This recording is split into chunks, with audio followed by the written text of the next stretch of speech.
Well, the original notification from Sebi actually would have raised hopes that small caps and particularly small caps and even mid caps would see a wave of buying over the next 6 months, leading up to the new norms. And before that, even there could have been a huge amount of front running, which would have led to serious outperformance for small caps and mid caps.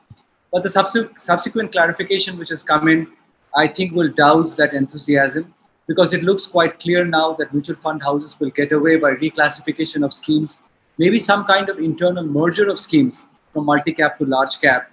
And therefore, there will not probably be any great need to incrementally buy small caps and mid caps. They probably will be quite relieved.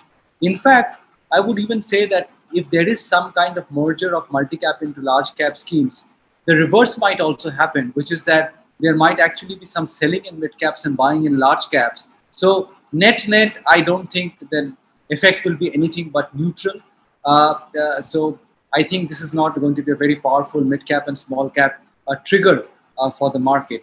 And I think it is probably just as well for investors in multi-cap funds, because if you look at the last 5 or 6 years of investing history or track record, I don't think Indian mutual fund managers have covered themselves with a lot of glory, with a very few exceptions, of actually selecting great quality small caps and benefiting from them. They basically buy the same kind of mid caps. You see all those schemes, they have the same kind of stocks. So it's like a bit of an echo chamber. It's a bit of a lazy kind of investing, if you will. And the serious art of small cap investing, I think, has passed the Indian mutual fund industry by. That probably is the realm of professional investors who hunt for them, are prepared to do the hard work. So I don't think that multi-cap investors would have benefited a lot, but generally mid-cap and small-cap investors would have benefited. The market would have broadened out, and that would have been a very good event had the original net notification been implemented.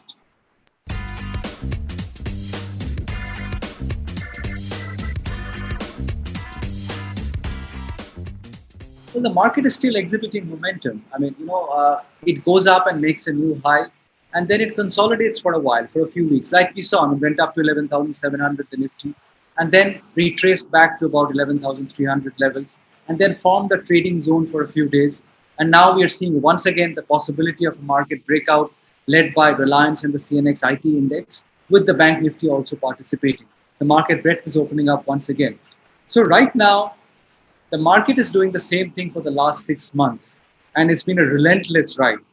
Basically, it goes up vertically, and periodically it pauses, consolidates, and then goes on to make a new high. Now, after 6 months of doing this, and given the general earnings trajectory and the expansion in valuations, I think long-term investors would wish to be cautious. But in the near term, I think for traders, they still remain in fairly strong momentum chasing zone. So the call is different. I think for traders, they need to respect the screen and remain long. But for longer term investors, I think it's getting more and more difficult with every passing week to find good reasons to put fresh money into the market. I would be cautious despite the near term momentum. The market can go higher, will probably go higher. But at this point, to deploy money fresh or to increase equity allocation, I think is asking for trouble, because I think the risk reward is not for investors at this point in time. And probably you'll be saddled with fairly poor returns if you enter at these kind of levels. There could be surprises, and one would have to change one's view if the earnings trajectory were to somehow give a better indication. But right now, the way things are, I would imagine, despite momentum, you would wish to be cautious and think many times before committing fresh long-term capital.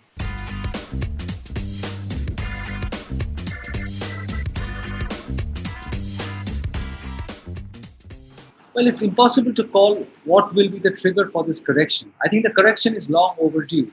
But the sheer fact that we are talking at the start of every series about a correction. At the start of the August series, there was a lot of talk about how the Nifty is due for a correction after 5 months of a rally. The August series did not see any major correction. Same thing happened in September. We started the series with calls of a correction, and that has not materialized yet. So I think there is so much money which is still waiting for this correction to buy in, that the market is just not obliging. Also, I think the other thing which is important to note is that selling is not working as a strategy, and everybody who sold since the market crossed 10,000 levels has actually sold to regret. And therefore, now the selling has abated and people are waiting to see where the market can take them. So I think the market's going up not because of huge buying, but also because of a drying up of selling, which is leading to prices moving higher on fairly small amounts of buying as well. And I think short sellers have lost all conviction because the Nifty is just giving them small 200-point corrections and then dragging the rug away from under their feet. So the technical setup of the market is such that we are not getting the correction, which from a fundamental point of view looks quite overdue.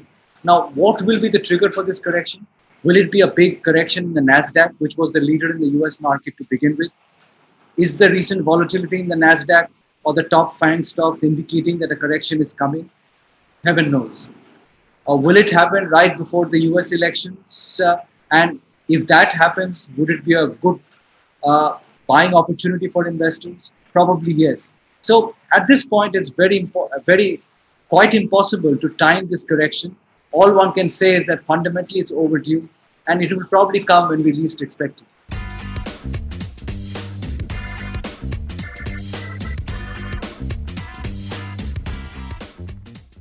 Well, if you look at the performance of Indian companies, Indian stocks over the last 10 years, it appears that uh, the Indian market has not been the best place to invest and it has not really delivered great returns. So, yes, ideally, if you can find vehicles which give you the option of India Plus, which is, see, Indian investors don't understand the global market, so you can easily go try and invest directly and end up making mistakes. I think it's best to go through people who will offer you some diversification, but also understand what they're doing. And this temptation of these Nasdaq stocks, I think, might actually lead to people making mistakes. So you should not get carried away by the recent performance of global tech stocks. But having said that, India's earnings trajectory over the last 7, 8 years has been very poor. And therefore, the stock market returns have not been great, despite the 60% rally over the last 6 months. Without that, performance was absolutely pathetic. So I think a little bit of diversification is probably a good idea away from Indian stocks. Maybe look at gold, look at some diversification into the US market, into blue chip US stocks. And there are a couple of options in the market where you can do that. Maybe look at funds which have some exposure to the Chinese market. And there are a couple of vehicles in the Indian market where you can choose that because China is in a strong rebound as well. So core portfolio of Indian companies plus a bit of gold, a bit of US, a bit of China seems like a good recipe for outperformance versus a pure Indian portfolio. It's possible.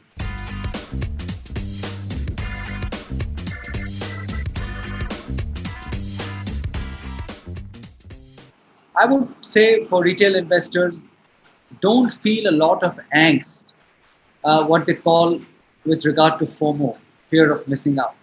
If your equity allocation is something that you would have wanted more of, but you could not raise it at the right time, at when the market was at 8,000, 8,500, forget 7,500, and you wished you had bought more, but right now, as the market goes higher every day, you get sucked in now at these levels, saying that I missed the rally, but now I must get in. I think that might end up becoming a mistake. It's better to say, I will not look at the market for a few days, let it go higher, because buying at higher levels actually raises the chances of poor returns going forward. So I think at this point, even if you feel bad about not participating to the extent that you would have liked to get sucked in at such a late part of the rally and to increase your equity allocation dramatically, I think might end up on hindsight like looking like a mistake. So I know it does not feel good to see the market go up higher and you stuck with a fairly low allocation, but all markets correct. This market too will correct. It will probably correct when you don't expect it. It may take a little longer than you think to correct, but nothing goes on rallying continuously. We have 6 months into the rally. Prices have gone up a lot in a very difficult backdrop. I think at this point, if you've not bitten the bullet yet, you probably are better off waiting and seeing if the correction materializes, even if it feels a little bad. So I know it's counterintuitive to stay on the sidelines, but I'm not advocating zero exposure. But say you have 30% exposure to equities and you would have liked it to be 50. I think right now is not the best time to take your equity allocation from 30 to 50. It's better done when the prices are slightly more attractive.